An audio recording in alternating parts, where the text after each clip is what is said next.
Hello guys, मैं आपको last episode के स्टार्ट से पहले बताते चलूं कि मैं सेकंड चैनल में एक न्यू सीरीज स्टार्ट कर रही हूँ, hello my love and my calorie boy के बाद भी मैं इस चैनल पर एक न्यू ड्रामा लेकर आ रही हूँ। सेकंड चैनल का लिंक आपको डिस्क्रिप्शन बॉक्स में मिल जाएगा या उसकी फर्स्ट एपिसोड की मैं वीडियो कम्युनिटी पोस्ट में डाल दूंगी और यहीं से हम आपके फेवरेट ड्रामे की लास्ट एपिसोड को स्टार्ट करते हैं। शो जिंग जिंग जिसको कॉन्ग चाओ की आवाज नहीं आ रही होती क्योंकि वो सिर्फ एक ख्वाब देख रही होती है और हमें काफी टाइम गुजरने के बाद शो जिंग जिंग दिखाई जाती है, मतलब सब बच्चों की ग्रेजुएशन हो गई है। शो जिंग जिंग की मॉम डैड की कॉल आती है तो उसकी मॉम कहती है कि तुम अभी तक सोई हुई थी। शो जिंग जिंग कहती है कि नहीं, मैं तो खाना बना रही थी। तो उसकी मॉम कहती है कि मुझे पता है, तुम्हारी आवाज से पता लग गया है कि तुम अभी तक सोई हुई थी, जल्दी से जाकर खाना वगैरह खाओ, फिर तुमने काम पर भी जाना है। तो शो जिंग जिंग कहती है कि रोज मॉम मुझे कॉल ना किया करें, मैंने अलार्म लगाया होता है तो मैं उठ जाती हूँ। इस बात के बाद जब शो जिंग जिंग रूम से बाहर आती है तो देखती है उसके घर में हर चीज बिखरी हुई है, मतलब उसके घर पर चोरी हुई थी और देखने लगती है कि मेरा टैब लैपटॉप वगैरह कहाँ है। ना मिलने पर वो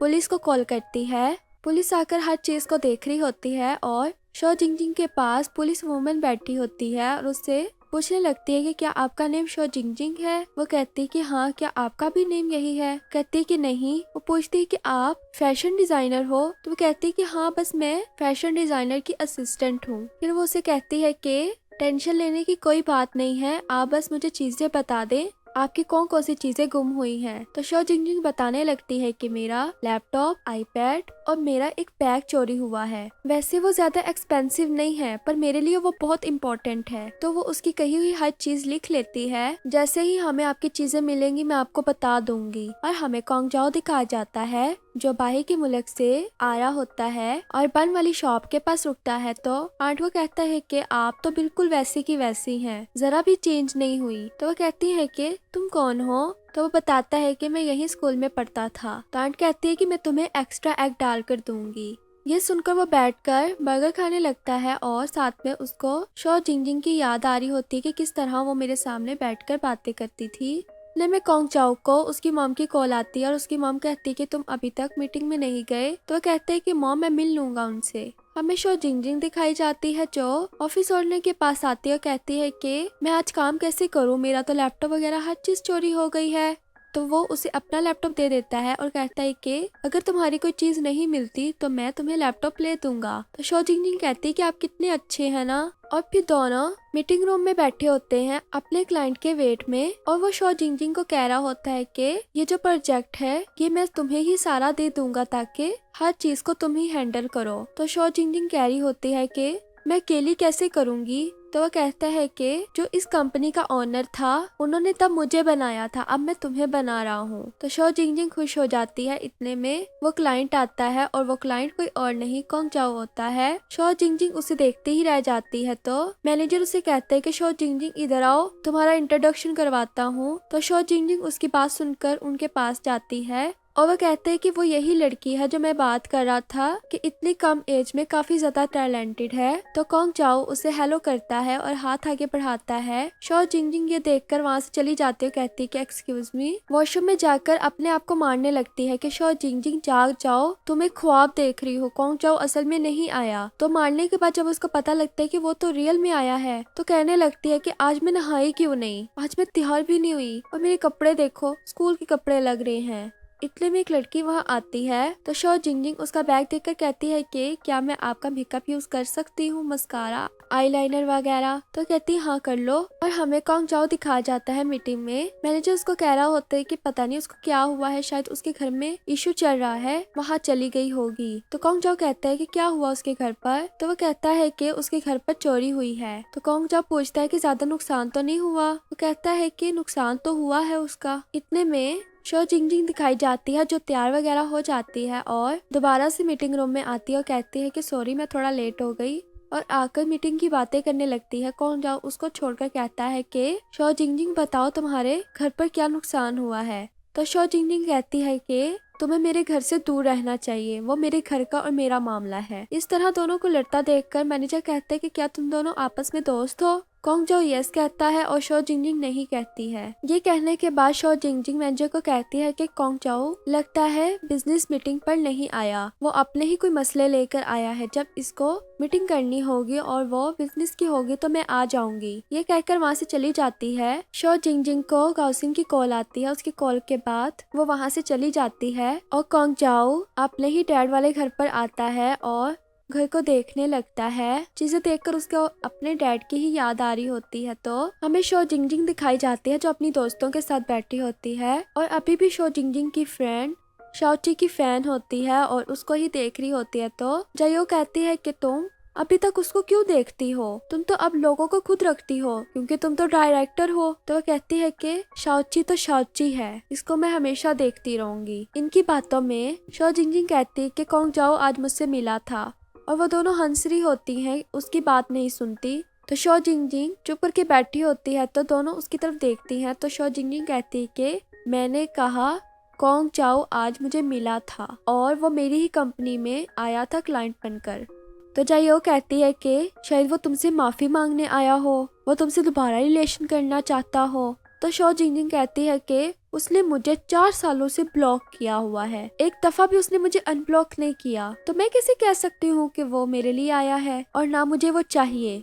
और वहाँ से चली जाती है। हमें कॉन्ग जाओ दिखाया जाता है जो उसी मीटिंग रूम में होता है, पर इस बार उसके घर की रेनोवेशन के लिए कोई और लड़की बैठी होती है उसके साथ प्रोजेक्ट में काम करने के लिए। तो कॉन्ग जाओ कहते हैं कि मैं आपसे एक क्वेश्चन करना चाहता हूँ कि शो जिंगजिंग क्यों नहीं आई। तो वो कहता है कि शो जिंगजिंग ने इस प्रोजेक्ट को छोड़ दिया है। तो वो कहता है कि अगर शो जिंगजिंग ने इस प्रोजेक्ट को छोड़ दिया है तो मैं भी इस प्रोजेक्ट की यहाँ पर बात नहीं करूंगा।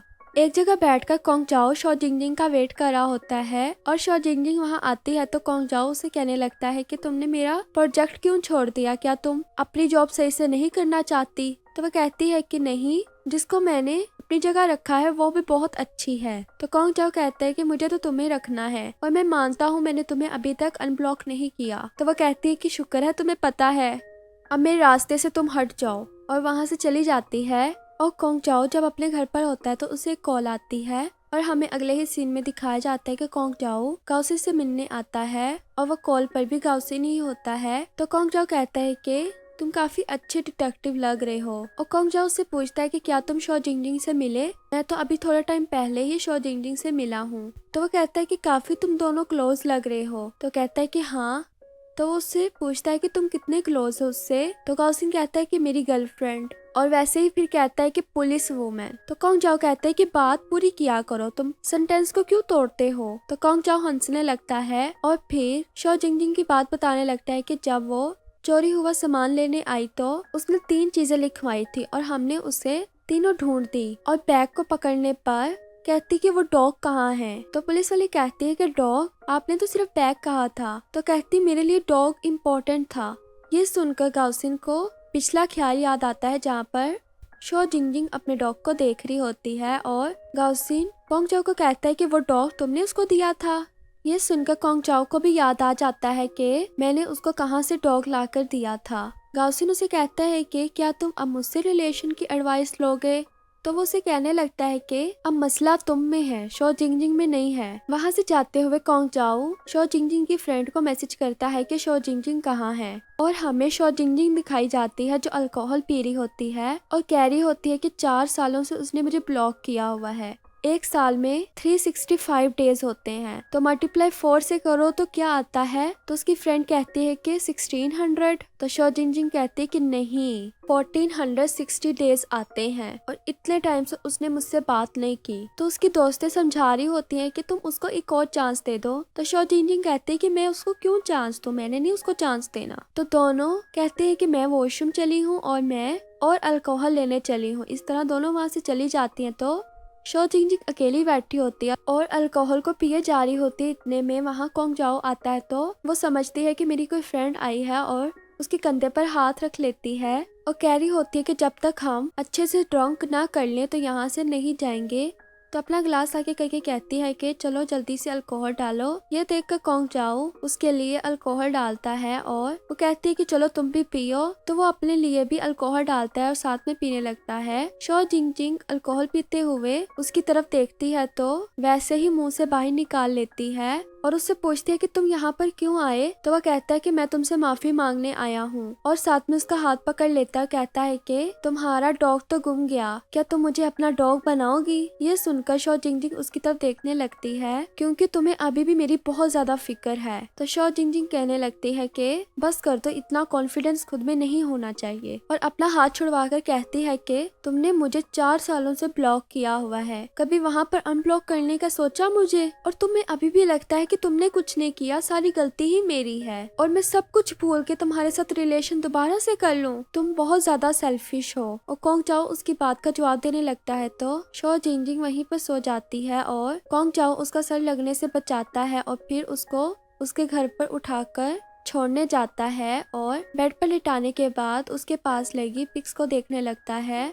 वहाँ पर एक पिक होती है जो फुल क्लास की ग्रुप फोटो होती है, और उसमें जो जगह उन्होंने खाली रखी होती है वहाँ पर शो जिंगजिंग पीपी स्टिकर लगाती है कॉन्ग चाओ का। और सुबह उठने पर शो जिंगजिंग को एक नोट मिलता है, उस पर लिखा होता है कि मैंने तुम्हारे लिए खाना बना दिया है और तुम्हारे पूरे घर पर कैमरे इंस्टॉल कर दिए हैं जो तुम्हारे ही सिर्फ नेट के साथ कनेक्ट होंगे। और कहता है कि तुम इस प्रोजेक्ट को छोड़ने से पहले ये बात सोच लेना कि मेरे डैड ने अपनी चीजें तुम्हारे साथ ही शेयर की थी इस घर को रेनोवेशन करने में। ये पढ़कर शो जिंगजिंग को उसके डैड के साथ गुजरी बातें याद आती हैं, जहाँ पर कॉन्ग चाओ का डैड के लिए स्केच बना रहा होता है, और शो जिंगजिंग से कहता है कि मैंने सुना है, कॉन्ग चाओ कह रहा था कि तुमने भी इंटीरियर डिजाइनिंग में जाना है। तो शो जिंगजिंग कहती है कि जाना तो है, अगर चली गई तो अच्छी बात है। तो कॉन्ग चाओ का डैड कहता है कि चलो फिर मेरे साथ ये काम देखो और मुझे एडवाइस दो। तो वो कहती है कि मैं कैसे दे सकती हूँ। तो वो कहता है कि तुम मेरी फ्यूचर डिजाइनर होगी ना। तो शो जिंगजिंग कहती है कि ने डिजाइन आपने किया है तो बनाओगे भी आप, मैं आपकी असिस्टेंट बन जाऊंगी। ये बात सोचकर शो जिंगजिंग कॉन्ग चाओ के घर जाती है, और कॉन्ग चाओ उसे कहता है कि शो जिंगजिंग अंदर आ जाओ। शो जिंगजिंग ये सुनकर कहती है कि मैं प्रोजेक्ट के काम से आई हूँ। तो कॉन्ग चाओ कहता है कि मिस शो जिंगजिंग आप अंदर आ जाएं। शो जिंगजिंग उसे बताने लगती है कि हमें घर को किस तरह करना है, और शो जिंगजिंग उसे कहती है कि क्या तुम्हारे पास पूछने के लिए कोई क्वेश्चन है। तो कॉन्ग चाओ कहता है कि हाँ एक है, क्या तुम मेरे साथ बाहर खाने के लिए चलोगी। और शो जिंगजिंग उसे मना करके वहाँ से जाने लगती है। तो कॉन्ग चाओ कहते हैं कि तुमने उस आदमी के साथ पिक क्यों ली, वो आदमी ऐसा ही है, हर किसी को अपने जाल में फंसाकर इस तरह लोगों के साथ पिक्स लेता है। शो जिंगजिंग उसे कहने लगती है कि तुमने इस वजह से मुझे 4 साल ब्लॉक रखा। तो वो कहता है कि हाँ। तो शो जिंगजिंग कहती है कि वो सिर्फ आर्ट में एक मैनेजर था और मैं कभी भी उससे प्राइवेट में नहीं मिली। तो कॉन्ग चाओ कहता है कि सॉरी शो जिंगजिंग, मैं डरता था कि तुम मुझसे दूर ना चली जाओ, इसलिए मैंने तुमसे कांटेक्ट नहीं किया। तो शो जिंगजिंग उसे कहती है कि मैं दोबारा अब अपने ऑफिस में जा रही हूँ, अगर कोई काम हुआ तो मुझे बुला लेना, वैसे तुमने मेरे ऊपर बहुत बुरा इल्जाम लगाया है। जब वहाँ से वापस शो जिंगजिंग जा रही होती है तो शो जिंगजिंग को एक मैसेज आता है कि क्या बच्चों आप लोग वापस से स्कूल में आ सकते हो, आप लोगों से एक काम है। शो जिंगजिंग उन्हीं रास्तों से भाग भाग कर जा रही होती है, और उसे कॉन्ग चाओ के साथ और अपने साथ होने वाला सीन याद आ रहा होता है। और वहाँ पहुँचने पर डिपंग का फ्रेंड उसे कहता है कि तुम हमेशा की तरह आज भी लेट आई हो। इतने में पीछे से सर वगैरह भी आ जाते हैं, और शो जिंगजिंग उन्हें हेलो हाय कहती है, और वो उनसे पूछते हैं कि तुम अब क्या बन गई हो। तो शो जिंगजिंग बताती है कि मैं इंटीरियर डिजाइनर बन गई हूँ। और डिपंग भी जायो के साथ आता है, क्योंकि वो दोनों आपस में अभी तक डेट कर रहे होते हैं, और सब इकट्ठे खड़े होते हैं। तो डिपंग का फ्रेंड शो जिंगजिंग की फ्रेंड को कहता है कि तुम आज प्यारी लग रही हो। तो जायो कहती है कि तुम सच क्यों नहीं बता देते, मुझे पता है तुम्हें स्कूल से इस पर क्रश है। तो वो कहता है कि तुम्हें कैसे पता लगा। और ये सुनकर वो कहती है कि मैं वैसे अभी भी सिंगल हूँ। तो कहता है कि कितनी अच्छी बात है, मैं भी सिंगल हूँ, क्यों ना आज तुम मेरे साथ खाने पे चलो। तो वो कहती है कि अच्छा सोचूंगी। और वहाँ पर मैम आती है और सब बच्चे मैम के साथ जाने लगते हैं, और तीनों फ्रेंड मेकअप रूम में जाती हैं कि हम मेल लीड रोल से मिलना चाहते हैं। तो वहाँ जाकर पता लगता है कि जिंग जिंग ही मेल लीड रोल होती है, और उन तीनों को देखकर इतना ज्यादा खुश होती है और हक करती है। और शो जिंग जिंग की फ्रेंड कहती है कि जिंग जिंग अगर तुम्हारे पास टाइम हो तो मेरे पास भी एक तुम्हारे लिए प्रोजेक्ट है, क्या तुम आओगी। तो जिंग जिंग कहती कि मैं तुम्हें कैसे नहीं कह सकती हूँ, मैं तो जरूर आऊंगी। यहाँ पर मैम का ही लिखा हुआ नॉवल शूट हो रहा होता है, और उसमें वही वाली शूटिंग होती है जो शो जिंग जिंग कॉन्ग चाओ के साथ करती है। और इस बार जिंग जिंग किसी और एक्टर के साथ कर रही होती है, तो जिंग जिंग को वो एक्टिंग नहीं आ रही होती, तो शो जिंग जिंग उसके पास आती है, कहती है कि तुम्हारी जगह मैं तुम्हें करके दिखाऊं कि उस टाइम मेरे दिल में क्या फीलिंग्स थी। तो शो जिंग जिंग एक्टिंग करने लगती है और सेम वही डायलॉग बोल रही होती है जो उसने पहले बोले थे। इतने में पीछे से कॉन्ग जाओ आता है और उसे इस तरह बोलते देखकर वहाँ उसके पीछे आकर खड़ा हो जाता है और उसे सुनने लगता है। और फिर शो जिंग जिंग से कहता है कि शो जिंग जिंग सॉरी, मुझे माफ कर दो। तो शो जिंग जिंग उसे कहती है कि मैंने कभी भी तुम्हारे मैसेज का इंतजार करना नहीं रोका और तुमने कभी भी मुझसे बात नहीं की। तो कॉन्ग जाओ कहता है कि मुझे तुमसे बात करते हुए डर लगता था। तो शो जिंग जिंग कहती है कि क्या तुम पागल हो कॉन्ग जाओ, और उसे इतनी ज्यादा बातें सुनाने लगती है। तो कॉन्ग जाओ उसे हक कर लेता है। हक करने के बाद शो जिंग जिंग से कॉन्ग जाओ कहता है कि शो जिंग जिंग आई लाइक यू, तुम ही सबसे कमाल लड़की हो, फनी भी हो, स्पोर्टिव भी हो, सब कुछ हो। मैं तुम्हारी जैसी लड़की से कभी नहीं आज तक मिला। तो शो जिंग जिंग उसकी बातें सुनकर स्माइल कर रही होती है और बाकी जो पीछे बच्चे खड़े होते हैं वो कहने लगते हैं कि शो जिंग जिंग date him date him date him. कॉन्ग जाओ डायरेक्टर से पीछे कहता है कि कुछ ज्यादा नहीं हो गया, वैसे बस एक चीज मिसिंग है। तो डायरेक्टर हंसने लगता है और शो जिंग जिंग कहती है कि क्या चीज मिसिंग है। तो कॉन्ग जाओ शो जिंग जिंग को किस कर लेता है। ये देखकर काफी ज्यादा सब खुश हो रहे होते हैं और पंग भी जायो को किस करता है। यहीं पर हमारे ड्रामे का एंड हो जाता है। और गाइस जाते जाते मेरे सेकंड चैनल पे भी विजिट कर जाना, मेरे वीडियो को लाइक भी करना, कमेंट भी करना आपको ये ड्रामा कैसा लगा। And thanks for watching.